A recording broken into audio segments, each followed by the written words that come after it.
Welcome back, everybody. My name is Cosmo, and you're watching the Kosmoto channel. I just got off work, and today marks the first day that I'm going to start rebuilding my DT175 engine. It may or may not need a new piston. Hopefully it just needs rings, but I don't mind swapping the piston out as well. And I'm gonna do the oil seals as well. That way the bike is ready for the 2018 season. There's gonna be no problems, no issues. Hopefully, fingers crossed. Only crossed one set of fingers, so now I'm screwed. Yeah, so that's that. I'm gonna go home, I'm gonna eat, and I'll see you guys in the garage. I'm finally in the garage. It's like 10 hours later. I ended up coming home and feeling quite sick after work, so I got some rest. I slept a little. I actually streamed some video games earlier, so I am streaming now on my channel, so you know, if you're interested in that, then stay tuned for the streams. But now is finally the time to pull the motor from my DT. Yeah, I find it kind of funny that I, did the intro for my video and then slept for like 4 hours. Totally unplanned, but that's okay. Let's get right into this. So what I'm going to do is get the exhaust off. I'm going to get the carb off, and yeah, unbolt the engine. Hopefully it comes out no problem. Clutch cable, all that should be pretty simple. I'm not too worried. Unfortunately, this is like the first time that I'm actually serious about a project, and all the stuff in the past I feel like I never really finished. So every time I pull a motor, I never really, finished that project. So I kind of have that anxiety right now, like, oh, I'm pulling the motor, this is the end. Never riding again. But that's not gonna happen. I'm not going to let this go unattended.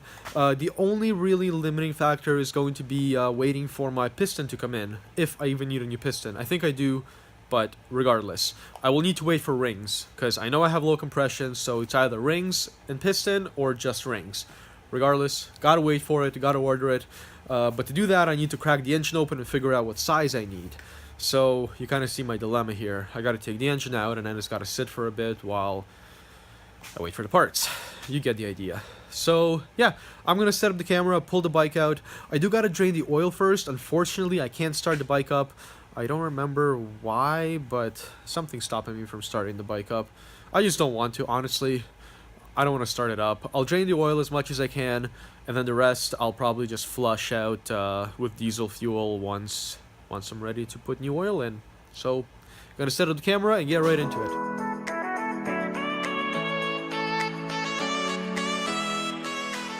So I think the first thing I'm going to do is pull the exhaust, because I think that's going to free up some space for me to get the other stuff out. I did want to refresh the paint on the exhaust anyway, so this is not all that bad. This is going to be awesome by the end. I'll get started on the exhaust.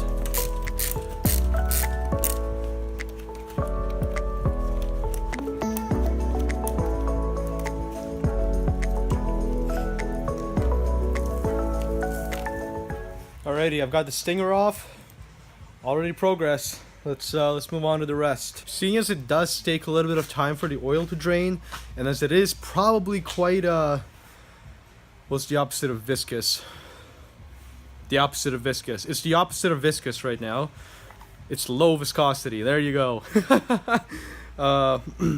It might take a while to drain out, so I think I'm gonna start the draining process now, and yeah, see how long it takes to do that. I kind of goofed. I didn't prepare a container for the oil, so I'm going to use this old thermos. It should be enough. This is almost a liter, and I believe the amount of oil required is on the other side. Oh no, it's right here. 650 milliliters. So, well, cubic centimeters, which is a milliliter, so should be more than enough. Not worried. I'm going to pull the plug, and I'm going to let it drain.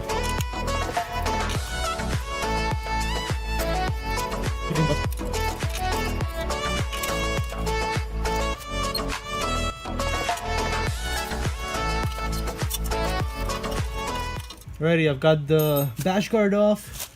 Now I gotta undo this guy. This is gonna be a little messy.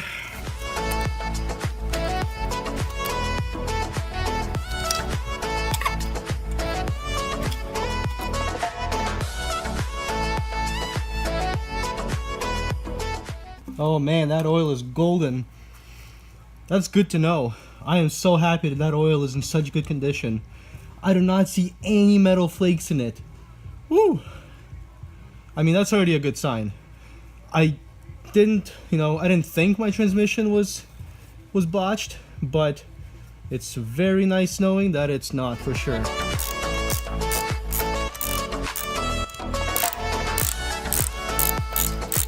There's so much dirt on this.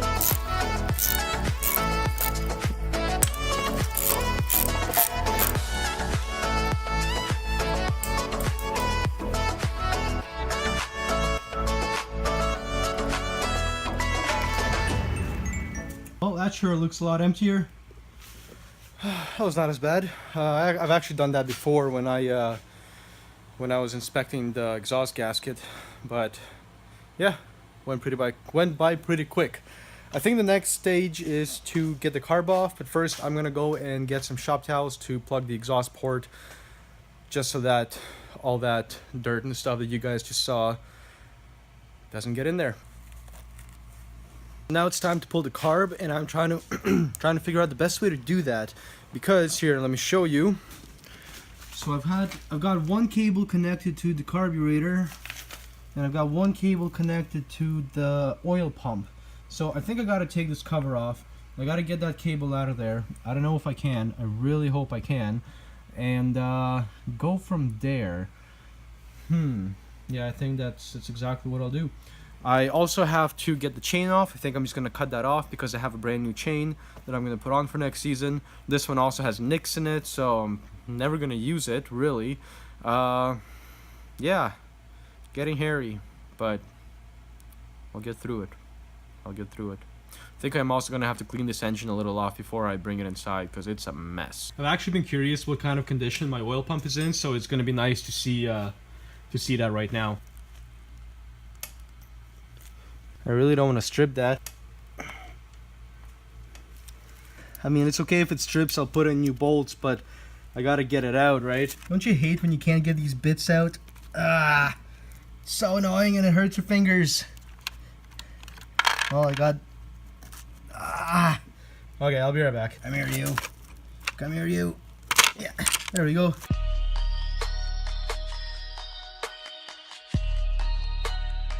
Inside of the pump, well, rather the pump itself, looks pretty mint, guys. Like everything looks clean. Inside of the cover looks clean. Like it's, wow, I'm impressed.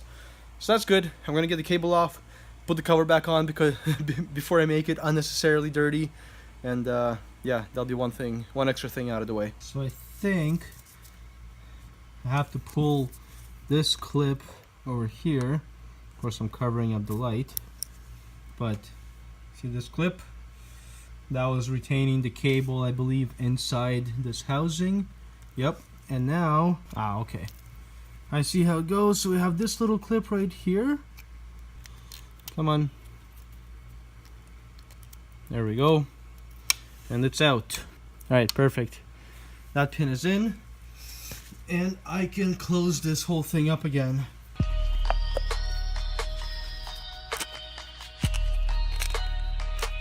Got the cover back on, I tightened it off camera, I plugged up the little port that the cable went into so nothing gets in there as well. Since, as you saw, the inside of that compartment is quite pristine, now I gotta get the carb off. This part is tricky because I don't want to take off more things right now than I actually need to. And to effectively take the carb off, you kind of got to take the airbox off. I'm gonna try and get away with not doing that because it's pretty much literally ripping the whole bike apart. Not gonna do that. I'm gonna try and undo it from both ends and just squeeze it out. Hopefully that works. Hopefully I don't ruin any rubbers. There's one hose clamp on this side here that I'm undoing right now. Man, that's dirty. I really hope I don't find any weird things in this engine. And that hose clamp is also off. I really want to try and get away from using these because they're so thick. So I'm going to have to source some thinner ones. I think I am going to unbolt the airbox at least, just so that it can move around a little bit. I'm not going to take it out, but it'll definitely help me. It'll give me some wiggle room. Wiggle room. I don't know why I said that funny the first time. I'm on the other side now. I'm trying to get the third hose clamp undone. Hopefully, I don't know, hopefully I can get all of this out without getting the airbox out. I think I'm gonna get this thing off camera because I'm gonna drain my battery if I keep trying to do this. That actually went a lot quicker once I put the camera down. Sometimes I just can't do all of it at once. I'm actually gonna turn the heat down. It's really hot in here. I thought I turned it down, but it's still going full force and it's hot. So the carburetor is off, and now the carburetor's right there. All right there. Awesome, awesome, awesome, awesome. Sarcasm. So I'm gonna plug the intake. I'm gonna cut the chain, and I'm gonna start taking this thing out.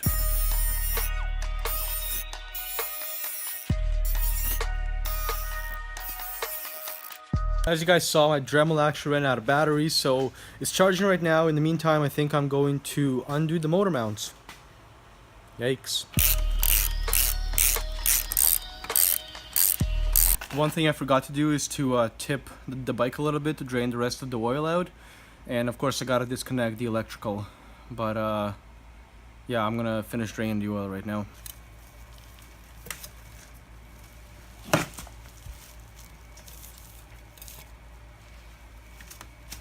You guys want some coffee?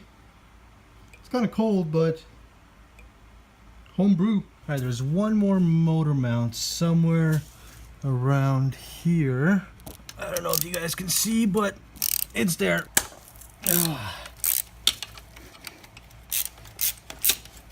Looks like now it's time to disconnect the electrical. I think I have all the motor mounts out. I'm gonna double check, but I do believe there are only 3 places where the motor mounts up. This is not too bad, guys. This is not too bad. I gotta get the clutch cable out.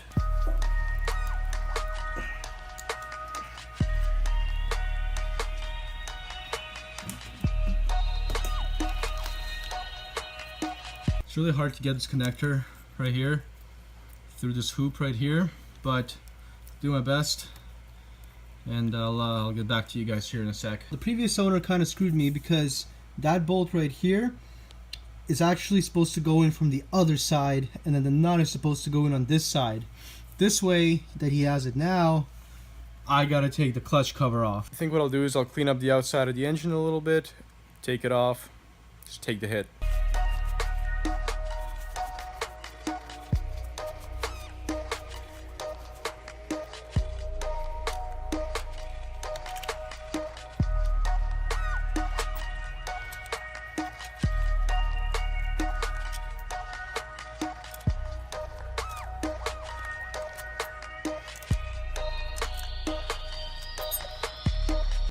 Oh, right. I'm silly. This is the, I guess this is the magneto side. I'm gonna try and jack the motor up just a little bit, just to let the, oh, I guess I gotta cut the chain first. I gotta cut the chain first. Let's do that. My phone is dying. It's what I'm using to record all this. For you guys, it's just gonna be a split second. For me, I'm gonna go charge the phone up, take a little break, and then get back to this. Alrighty guys, I'm back in the garage. It's been about 1 hour for me, less than a second for you.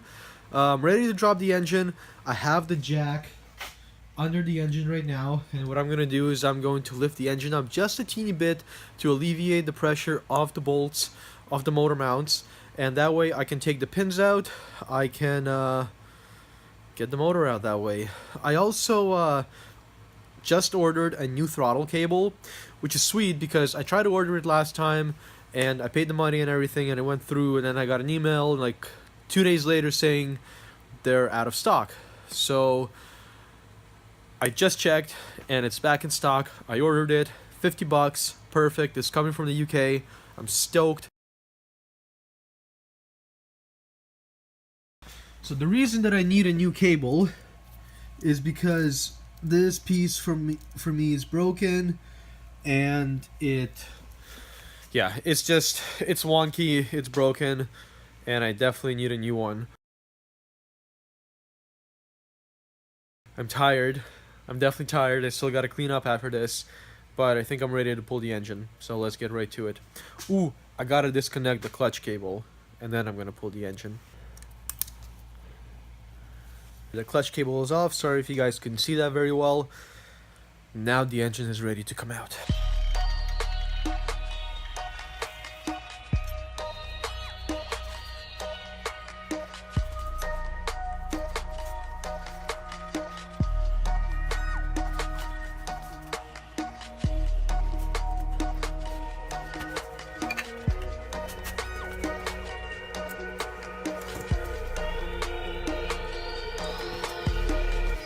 Alrighty guys, she's out. A lot lighter than I thought. As you can see, there's a lot for me to clean up. All of this is gonna get cleaned up very soon. I think I'm gonna try and tug the wiring, which I hate wiring so much. I don't want to do it. But while I have it apart, while I'm cleaning it, while I'm doing all this, I think I might as well do it. So I'm gonna get the carburetor off now as well, because I want to definitely go through that. I'll do that, and then I'll start cleaning up, and I'll probably end the video very soon, just so that it doesn't run too long. And I've definitely reached a step in the process here where I can take a break.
It's 3 a.m. and I'm finally done cleaning the garage. I have the DT put away. I put all the things back on it, such as the exhaust, the mud guard, the bash guard, all that stuff. I just want all the fasteners and all the parts to be back on it, so that when it's time to clean it and put it back together, I know where everything is. I'm not scrambling through boxes of parts. I hate doing that. It stresses me out. I have the engine right here. I was going to bring it inside, but it's kind of messy, kind of dirty. I want to clean it off first. I don't have the energy to do it today, and I want to do it outside. So I'll do that tomorrow, and I'll bring it inside. For the time being, it's quite sturdy, I'd say. Nothing's really going to happen to it, I hope. Fingers crossed, both this time. And yeah, thank you very much for watching, guys. I hope you enjoyed this episode, the first episode of my DT175 rebuild. I'm really excited. It's definitely stressful, but I keep reminding myself that there's a guy out there who is rebuilding a Lamborghini in his 2-car garage, or 3-car garage. In any case, it's not a professional shop, and the guy has minimal knowledge of the actual vehicle. and it's just mind-blowing how his anxiety doesn't get the best of him. So this, in comparison to that, is peanuts. I will definitely get this done. I'm stoked to tug the wiring away, make that look nice. I know that the bike could use a refresh in all aspects, such as the front suspension as well, but I'm not going to worry about that now. It's fine, it runs. Yeah, one thing at a time. So I hope you enjoyed this episode. Thank you very much for watching. If you're a new subscriber, thank you very much for subscribing. I hope you're enjoying my content so far. You have a lot more to look forward to. I'm actually editing some motovlogs right now. I've got a ton of footage still. I obviously will have these build episodes, and the riding season's coming up, which I intend to take full advantage of this time around. So once again, thank you very much. Make sure to like, make sure to subscribe, make sure to share this with your friends if if it's something that you think they might enjoy, and I'll catch you in the next video. Bye.